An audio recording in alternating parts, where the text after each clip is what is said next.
and give us scripture.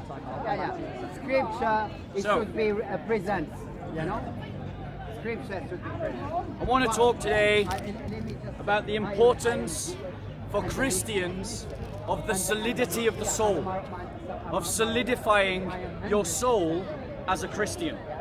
And I want to talk about it because in the Western Christian church today, there are too many examples of easy come, easy go Christians.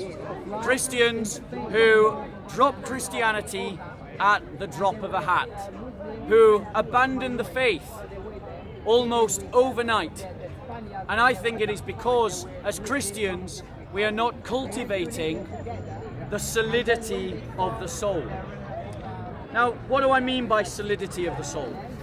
I mean by solidity of the soul this idea of self-assurance, self-confidence, self-assertion, self-energizing, self-responsibility of your Christian identity and living it outward in your life.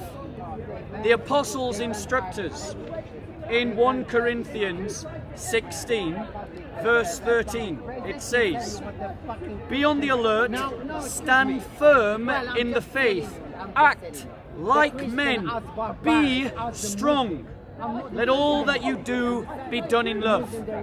You see, the meek man Christianity that passes for so much of Western Christianity is not the Christianity that is taught in the Bible.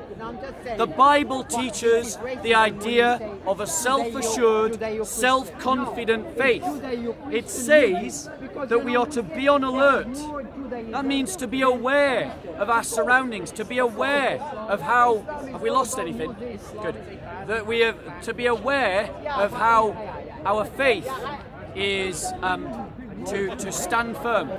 How we are to be aware of how our society impacts us and affects us. But many Christians are not aware of how they are imbibing and absorbing ideologies and beliefs, values that are not rooted in the Christian faith.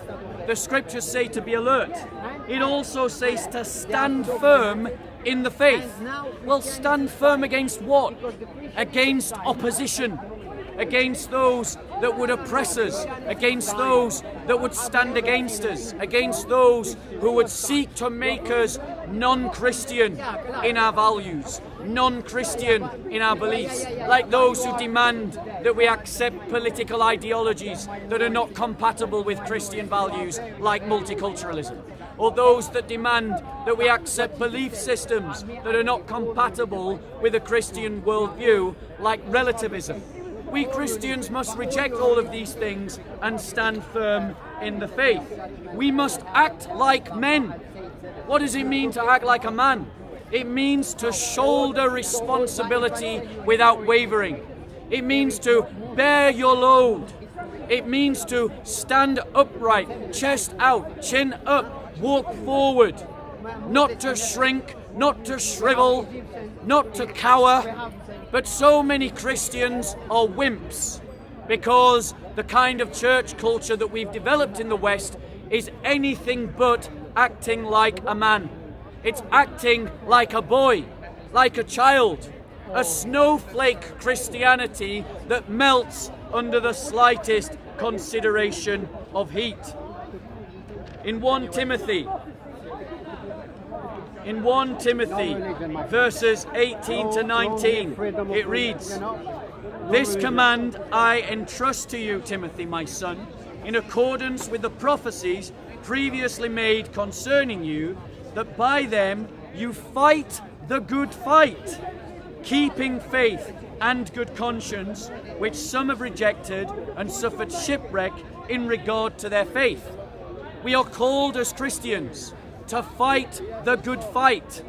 That means that you stand up for Christian values. When Christianity says that abortion is wrong and the world says that abortion is right, then we Christians take on the motto Athanasius contra mundum, Athanasius against the world, Ecclesiam contra mundum, the church against the world.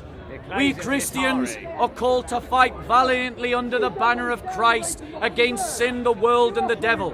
And that means that when the state says to us that it has redefined marriage, we say, you have only redefined marriage for you, not for us. We reject your redefinition. The sacrament stands as given by God that marriage is between a man and a woman.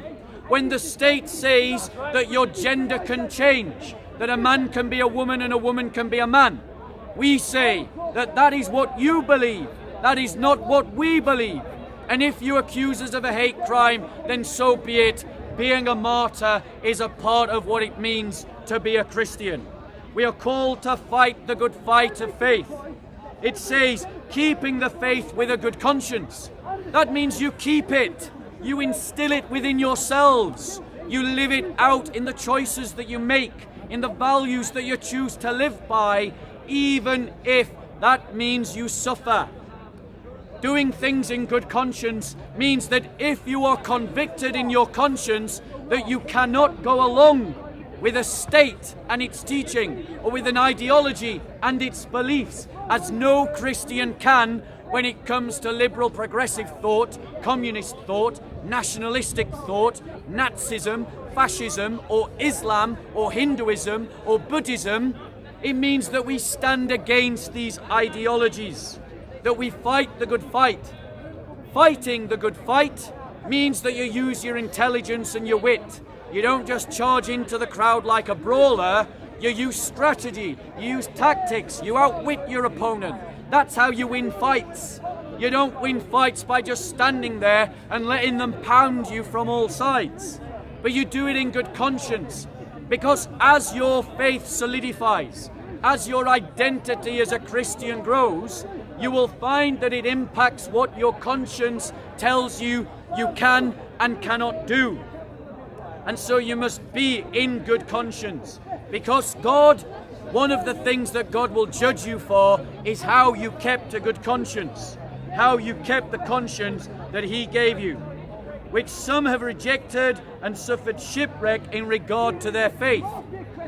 Those Christians who have given up their identity in politics as a Christian, or their identity in society as a Christian, or their identity in economics as a Christian, have allowed other ideologies to dominate those spheres, and then as those Christians have entered those spheres, they have been influenced by the values and the beliefs of others over how they should act as Christians.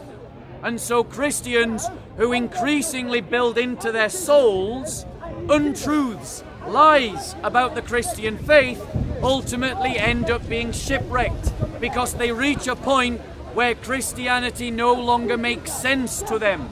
And so they give up the faith, because now it doesn't make sense to be a Christian according to how they live. And it is because they have not Christianized their lives.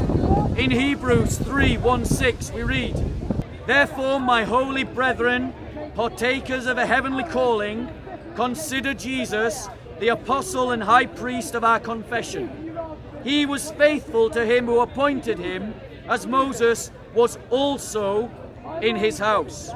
For he has been counted worthy of more glory than Moses, by just so much as the builder of the house has more honor than the house.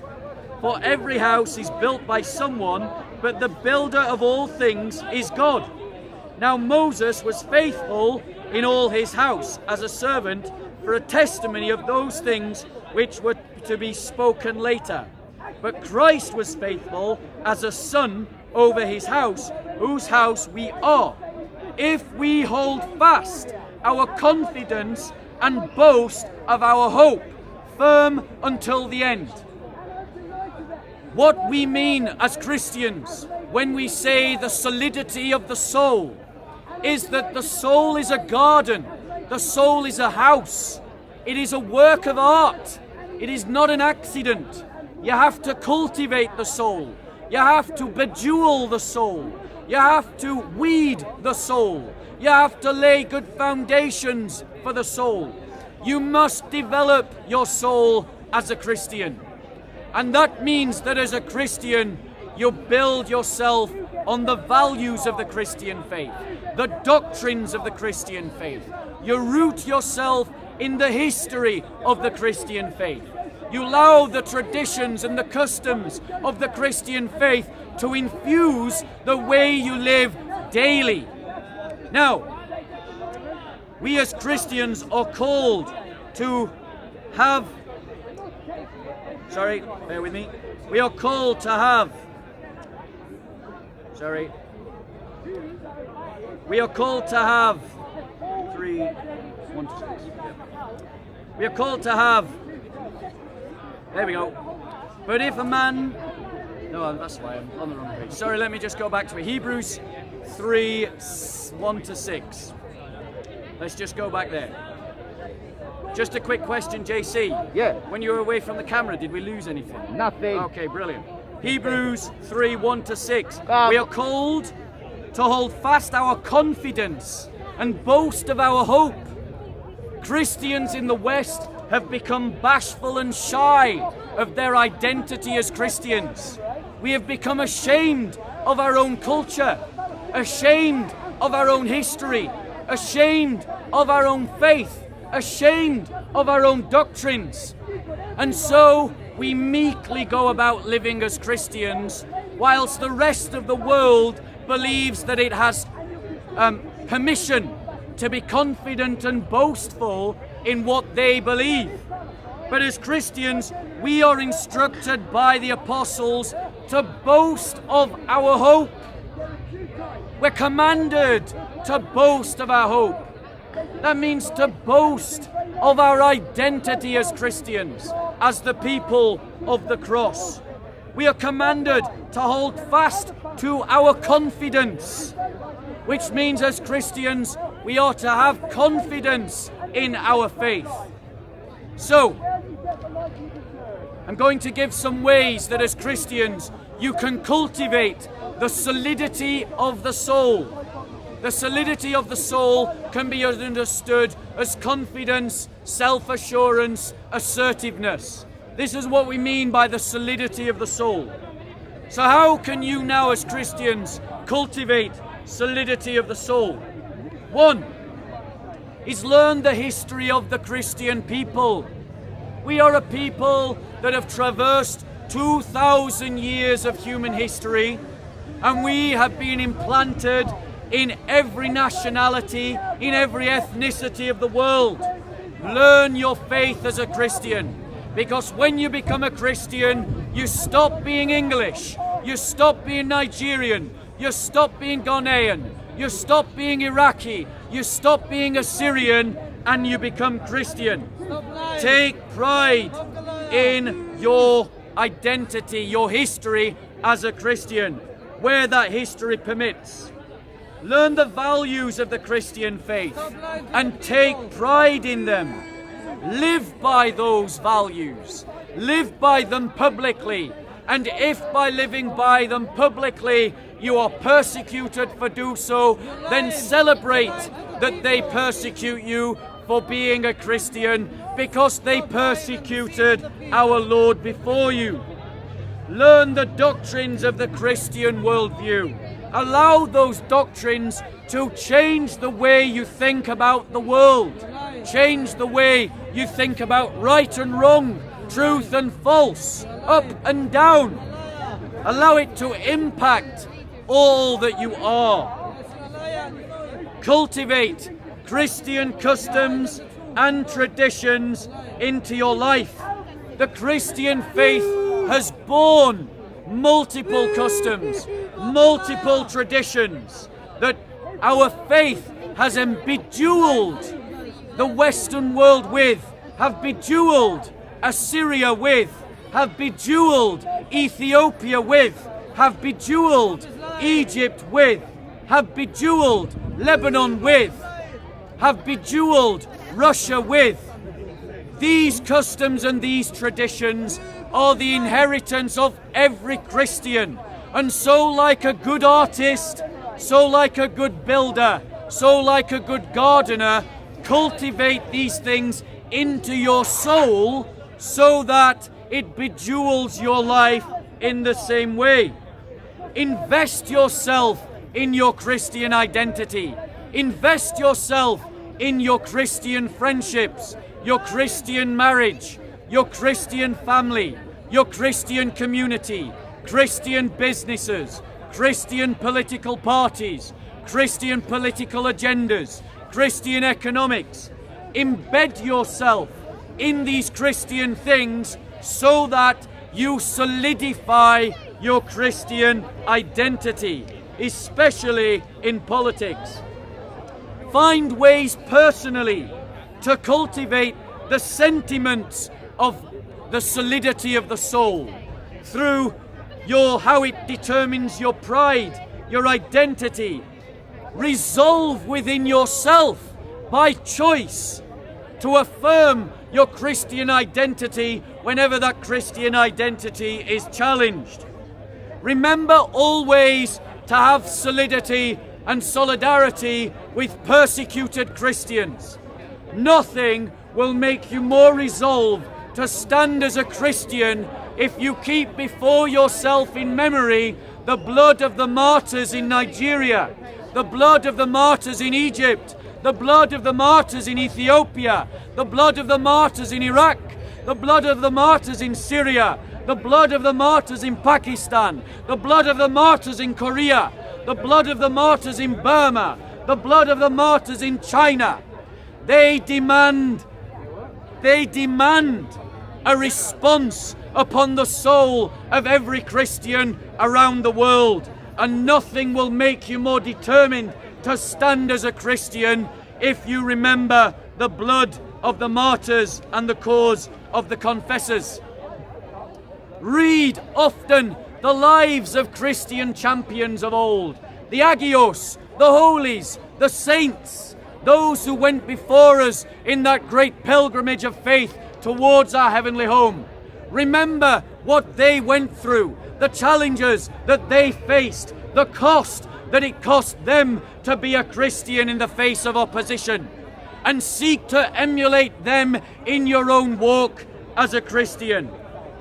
Practice spiritual devotions towards our Lord, because the Christian church is replete with advice and guidance upon spiritual devotions. Just type into Google Christian spiritual devotions and you will find a legion of advice and guidance about how you can cultivate spiritual devotion. Finally, and then I'm going to open up to questions. Affirm your Christian identity publicly. Do not be ashamed of the cross. Wear your cross. Do not be ashamed of dressing like a Christian, modestly, even if others think that it is strange. Do not be ashamed to pray. Do not be ashamed to profess the gospel. Affirm your faith publicly, whatever the cost. So, those are ways that you can cultivate the solidity of the soul as you are instructed to by apostolic teaching. Any questions? So, the Christian church has not been a sodality since the time of the Great Schism in about 1261. So, do you stand with Athanasius or with Sergius? Okay, so the question is that Christians have been divided in history. So who do I stand with? Athanasius or someone else? Sergius. The answer is I stand with Athanasius because Athanasius stood against Arianism. And Arianism is a heresy condemned by the church in 325 by the collective will of the bishops of the church. Okay, fair enough. Thank you. Christian identity is not rooted in the institutions of the Christian community. It is rooted in a system of beliefs and values and the shared heritage and history of those people who uphold those values and those beliefs. Any other questions? Yes. Yeah. Do you believe that Christians in this country are being persecuted at the minute under coronavirus legislation? So, are Christians being persecuted under coronavirus legislation? No, absolutely not. The reason why I say this is because that legislation applies to everyone. It doesn't just apply to Christians. If it only applied to Christians, then we could say that it was discrimination or persecution. However, Muslims have to follow the same legislation. Jews have to follow the same legislation. The humanist society has to follow the same legislation. We Christians must not scandalize the cause of the martyrs by claiming victimhood where victimhood does not exist.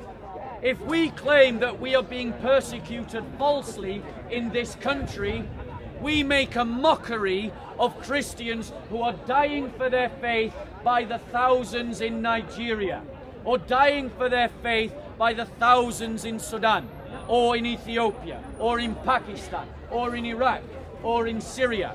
So there should be no claiming of false victimhood. And that is an example of false victimhood. Any other questions?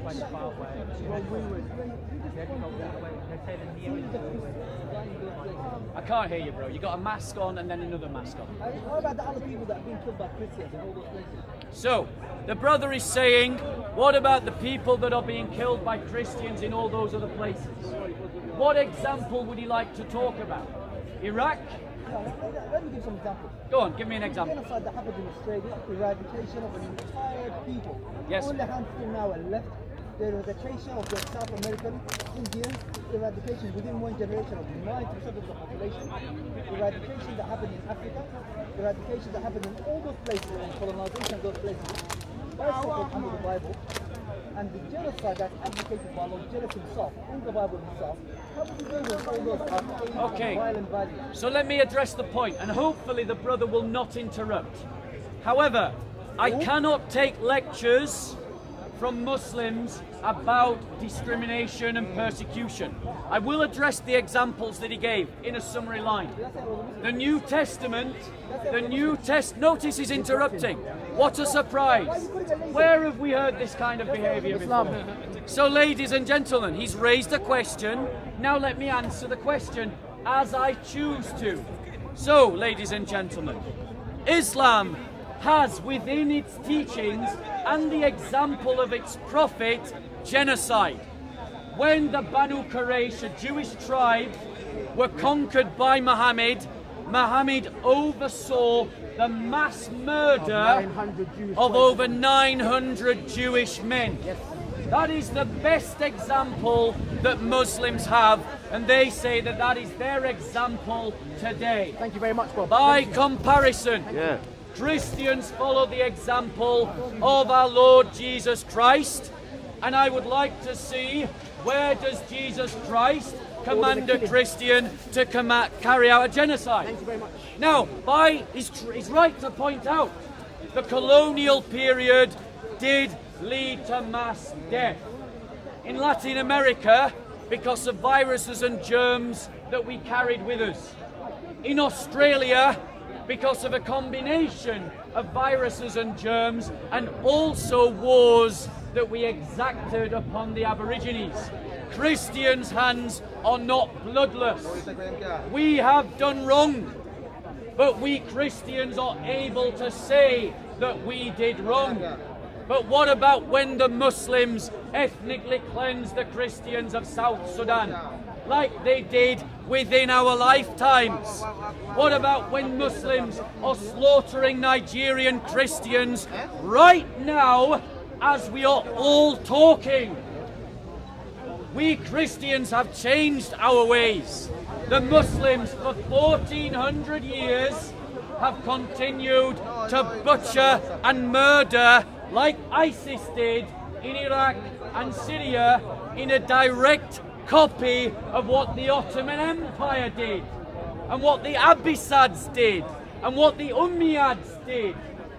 1400 years of murder, rape and pillage. And who is the example that all of these Muslims appeal to justify their actions? Muhammad. So I don't need any lectures from that. Thank you. Let's try. Any other questions? You've asked a question, let someone else ask. Let someone else ask a question. Yes, go on. I question is, so is not every movement affected by other forces and powers such as economics and stuff like that?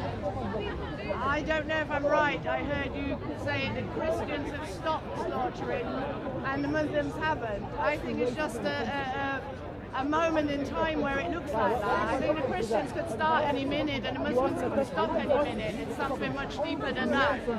Okay. One side's okay and the other one isn't. Why not? Let me address that point. So don't feed the trolls. If you feed the troll, they just feel entitled. I'm opening up to questions. I've took a question for the lady. This brother needs to learn better manners than Muhammad. So, better manners than Muhammad.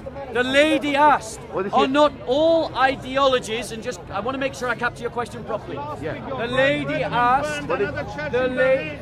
They killed another priest in Italy, you idiot. Brother, he's right. But the liberals don't talk about that. They don't talk about Christophobia. Why, only Islamophobia. Where's the lectures about the desecrations of our churches going off in France right now? Where's the lectures of the desecration of churches going off in America right now? Where's the lectures about the desecration of churches going off in Italy right now? Where's the lectures about the murder of Christian priests in Italy and France? Did we hear lectures about Christophobia from our politicians? Not one. Not one. Why? Because the liberal do-gooder virtue signalling hypocrites are only able to see one kind of prejudice, and it's filtered through ethnicity. So that means because Islam is a mainly ethnic religion, we can't talk about the prejudices emanating from within the Islamic community. But we can talk about Islamophobia, because Islamophobia is mainly perpetrated by white nationalists. So that's the problem that we have, and we Christians, brother, stop feeding the trolls, please. Brothers and sisters, focus on me, please. We Christians need to be better at calling out the hypocrisy of liberals and forcibly challenging them in the media, on Question Time, in political hustings, to call out Christophobia and not ignore it. But they do. But now coming back to the lady's question, that's why you shouldn't jump in. Coming back to the lady's question. The question is, are not all ideologies affected by economic societies, by economic and social influences? Have I captured your question correctly? So I've captured the question correctly. The lady is right. Every ideology is affected by socio-economic truths. I'm raising my voice because of the lady behind. So, that is a truth established by Karl Marx. He made a right observation about how economies impact societies. But let me tell you a truth that we Christians have learned over 1400 years. When anti-Christian ideologies like communism, Nazism and Islam dominate the political, the sociological and the economic moribounds and norms of society, Christians are persecuted. We Christians have suffered 100 years of persecution at the hands of the communists. We Christians have suffered 1400 years of continuous persecution at the hands of Islamic states. Why should I not oppose such ideologies when such ideologies oppose me? When such ideologies will lead to my persecution and the persecution of my brothers and sisters. It is not a crime to stand up against a tyrannical ideology. We're all okay to stand up against Nazism, and we should. We're all okay to stand up to communism, and we should. But that means logically we can all stand up to Islam and Islamification, and we should. Don't be ashamed to stand up to a tyrannical ideology. Islam leads to the persecution of the church. It is persecuting the church right now.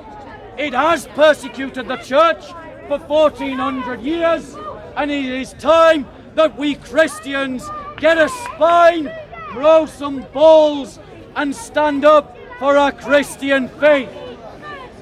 These questions about the mask and about wearing the mask are a total distraction to the real issues the church faces, and it is an embarrassment that so many Christians have bought into the anti-lockdowner protests and the BLM protests. If you're a Christian and you can protest against these things, then why can you not protest against the mass murder of Christians in Nigeria, the bombings of churches in Pakistan, the legal discrimination against Christians in Malaysia, against the Christian discrimination in Indonesia, against the fact that in Saudi Arabia you can't even legally be a citizen and a Christian at the same time? Where is your consistency, O church? Any other questions? Okay. Are there any other questions, or are we all done?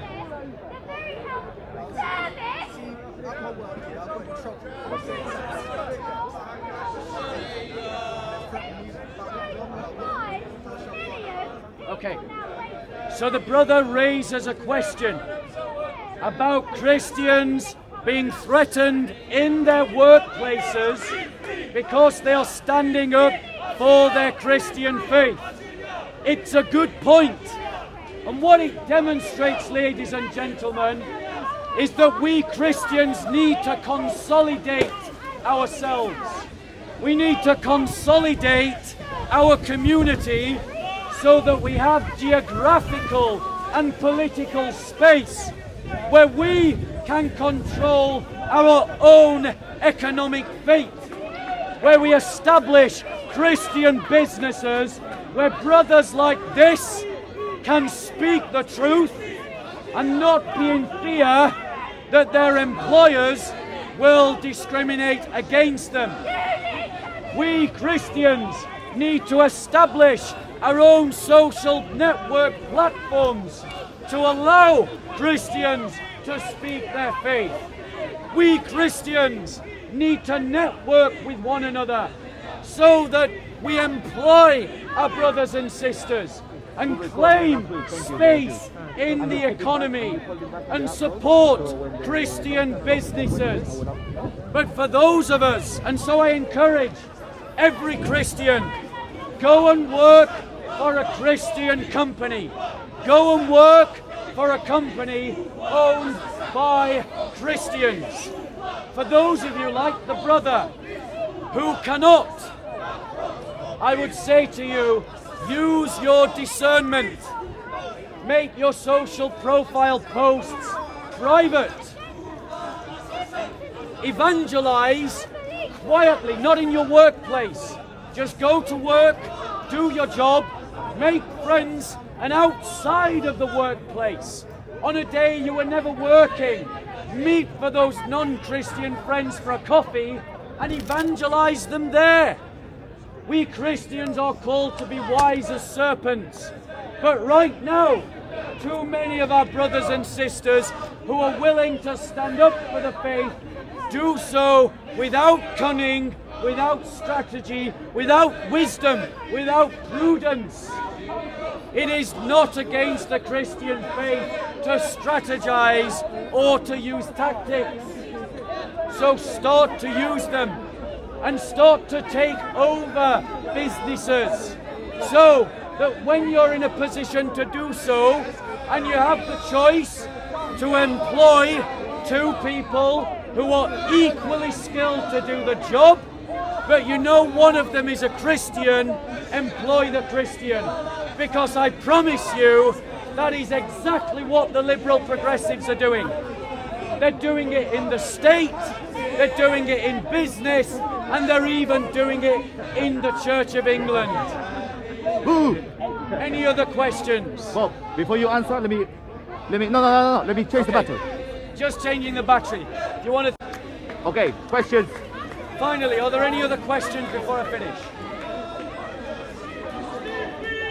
In that case, brothers and sisters, all of you who by your heritage and your culture have Christianity at your roots, I encourage you to embrace it again with the confidence that was spoken of by the apostles, to interweave that spirituality in your life and to once again stand firm as Christians. Ecclesiam contra mundum, the church against the world. Praise the Lord.